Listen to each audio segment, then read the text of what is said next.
Hello and welcome to the fifth and final part of the discussion of the poem Michael by William Wordsworth on the Pratyancha channel. We have discussed this poem in 4 videos earlier, and the links to all these videos you can find in the description box below. Let me give you a quick recap. Michael, a shepherd, lives in the northwestern part of England in the Lake District in a very picturesque and beautiful, naturally endowed surroundings.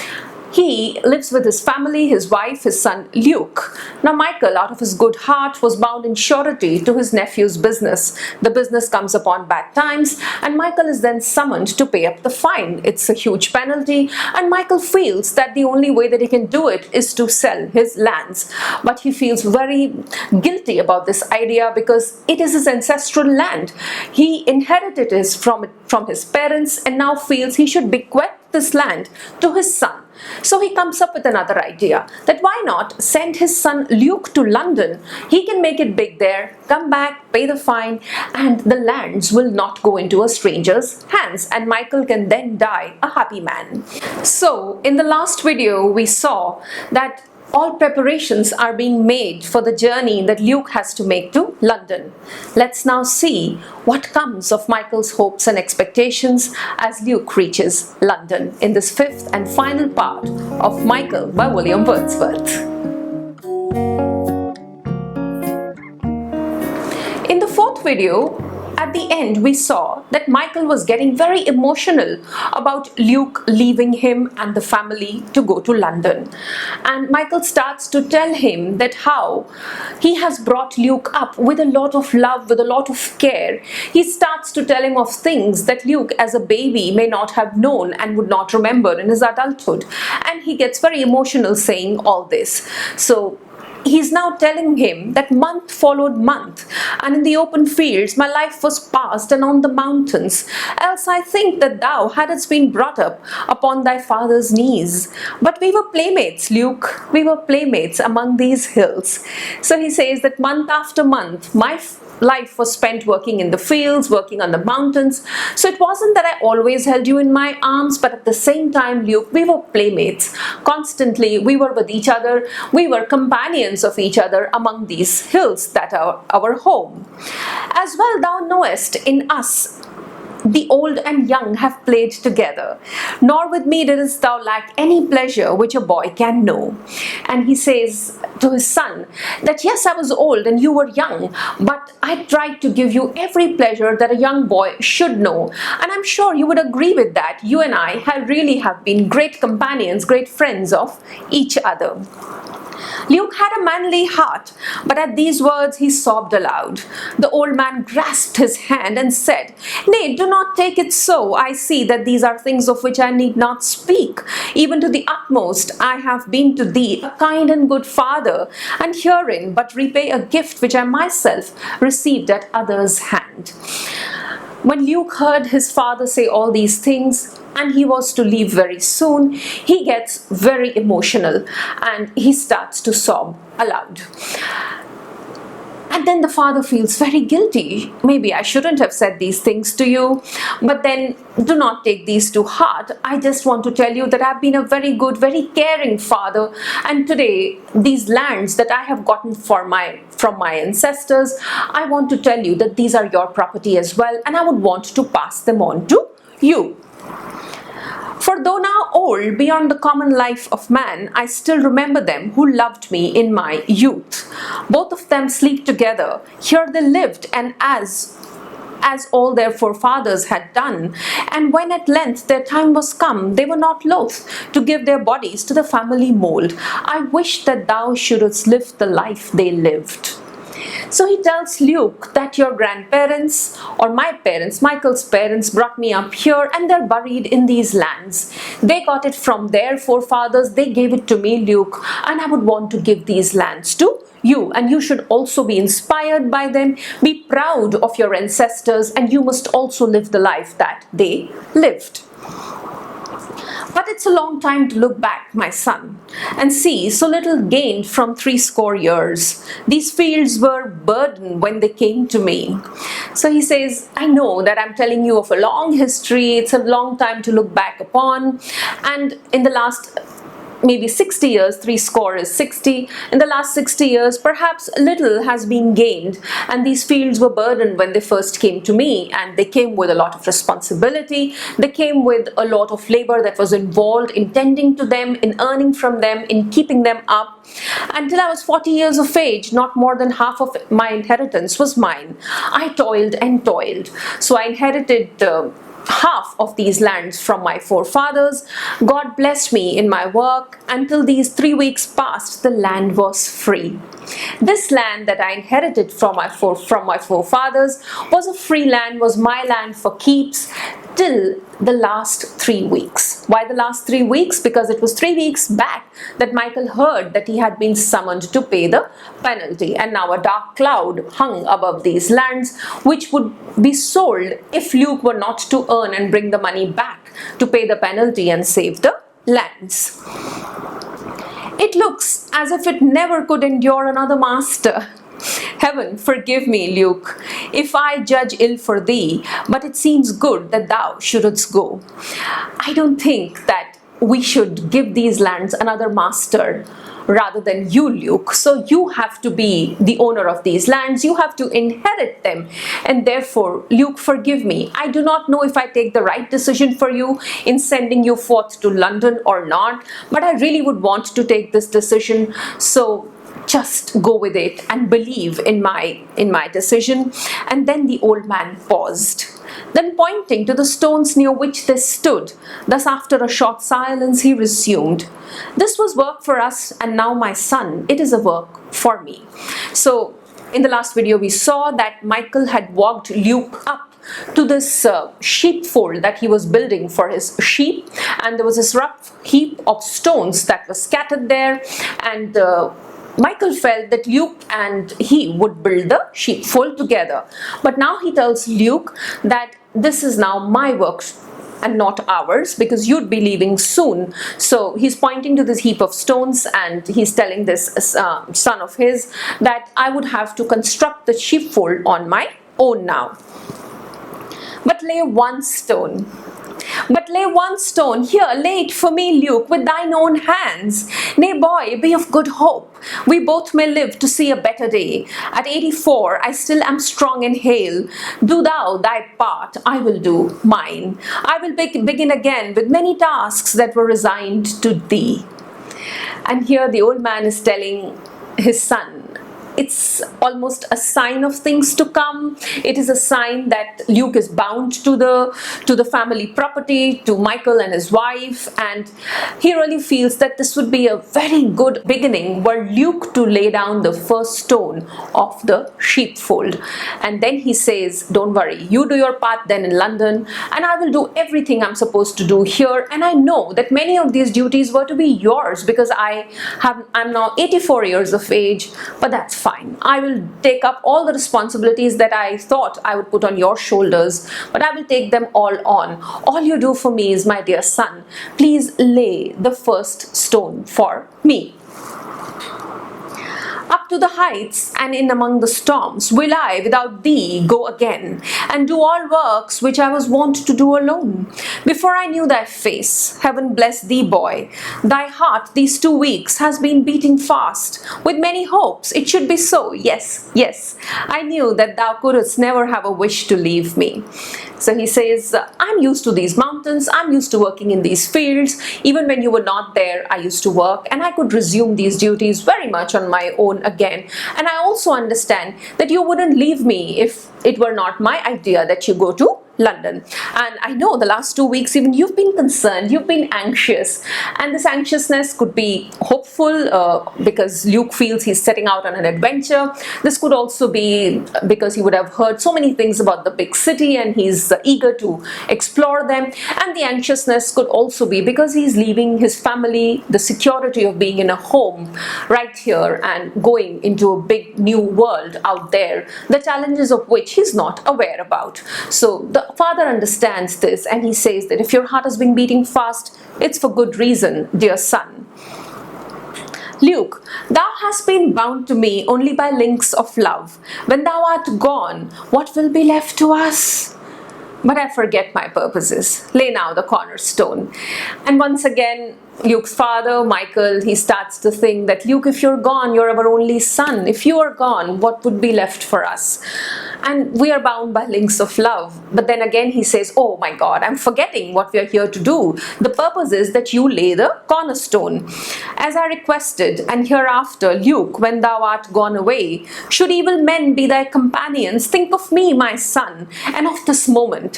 Hither turn thy thoughts, and God will strengthen thee amid all fear and all temptations.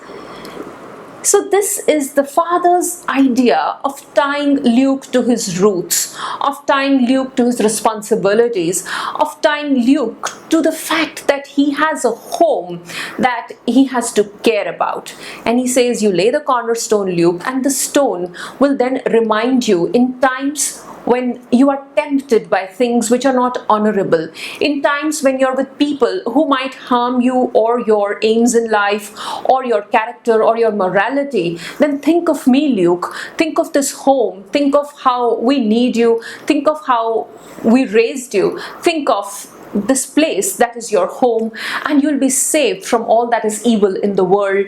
God will help you, and He will take all fear away from your heart, and you will find the right path. So Michael is actually conducting a ceremony here, a ceremony which Luke shall remember, a ceremony which Luke shall hold sacred in his heart, and would then go forth to London. And when he feels that in times of fear or anxiety or temptation, he needs some strength, he can think of this time with his family, he can think of the sheepfold that he started to build with his father, and then he would be saved from all sorts of negative forces in the world. Luke, I pray that thou mayst bear in mind the life thy fathers lived, who being innocent did for that cause bestir them in good deeds. Now fare thee well. When thou returnest, thou in this place wilt see a work which is not here. A covenant it will be between us, but whatever fate befall thee, I shall love thee to the last and bear thy memory with me to the grave. So the father tells Luke that bear in mind that your forefathers have worked very hard on this land. They did all the good deeds and they were innocent. They always worked hard and lived a very honest life. And now I'm bidding you farewell, my dear child. And I hope, wish, pray that all good things come to you, and when you return in this place you will see a work which is not here, which is to say, I'll build the sheepfold by myself, and this is a promise that will be between us, whatever fate befall thee. And I know that we are all doing this for a very beautiful, wonderful future for our family, but there could be other tidings that fate has in store for us. But whatever happens, my dear son, I'll always love you. I'll love you till the day I die. I'll take my love for you to the grave.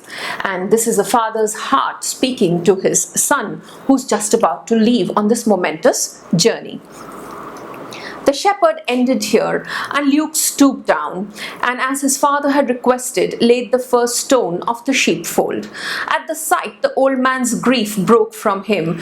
To his heart he pressed his son. He kissed him and wept, and to the house together they returned.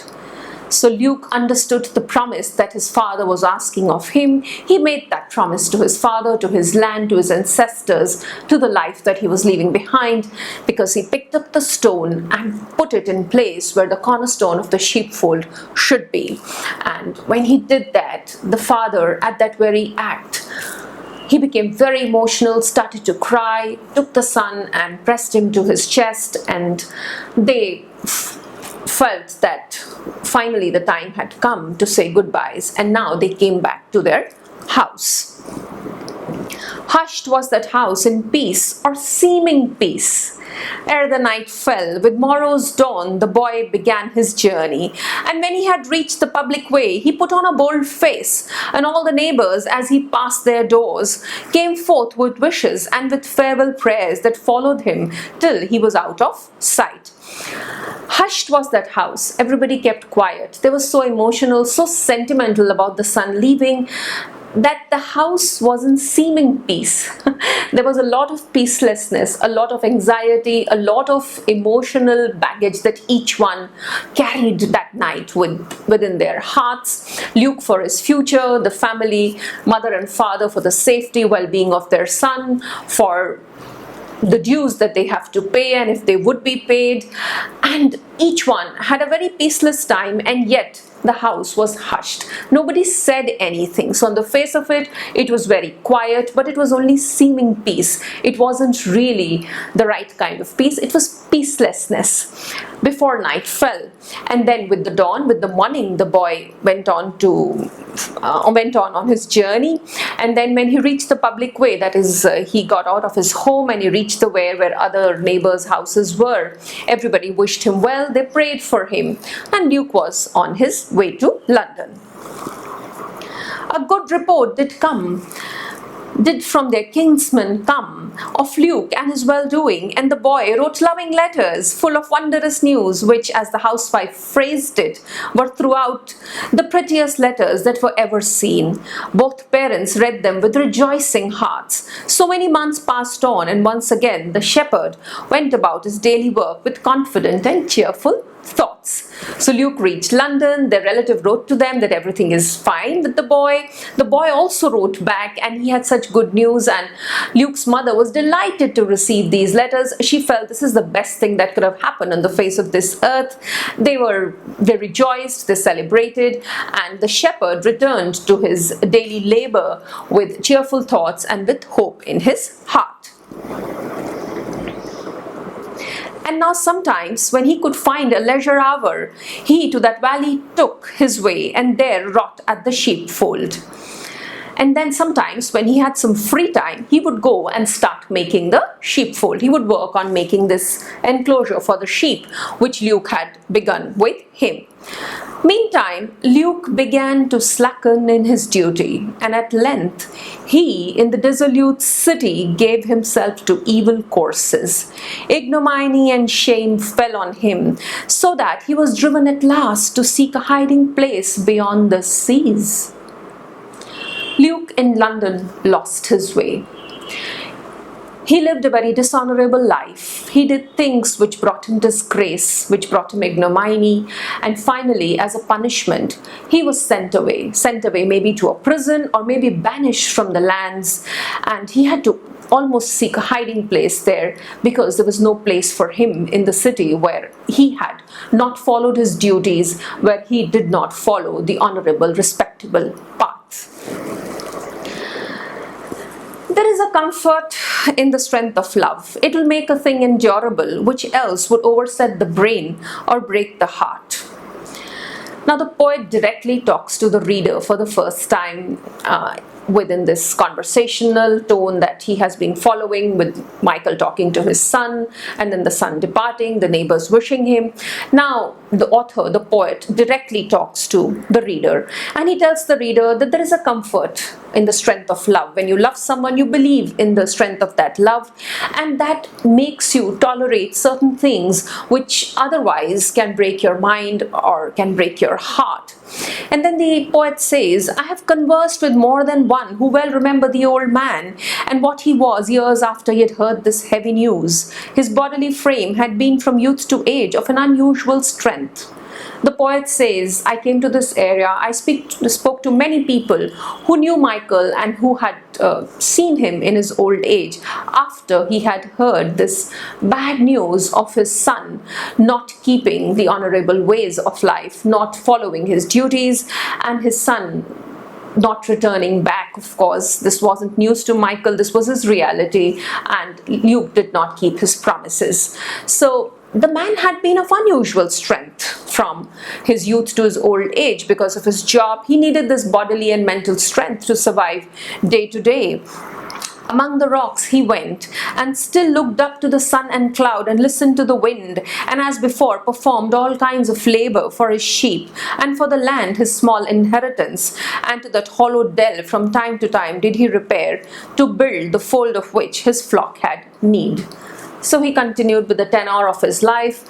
He still did whatever was required to take care of his sheep, to take care of his fields, and sometimes he returned to the valley and did a little bit more work on the sheepfold. And finally, it's not forgotten yet, the pity which was then in every heart for the old man, and it's believed by all that many and many a day he thither went and never lifted up a single stone. Everyone who knew him pitied him, felt very sorry for him, and they saw him going to that site where the sheepfold was being built and not doing anything, not even lifting a stone, simply sitting there and perhaps thinking about what had happened to his family. There by the sheepfold sometimes was he seen sitting alone, or with his faithful dog then old beside him lying at his feet. So sometimes he would sit alone, sometimes he would have that faithful sheepdog with him, and they would just be sitting there. The length of full 7 years from time to time, he at the building of this sheepfold wrought, and left the work unfinished when he died.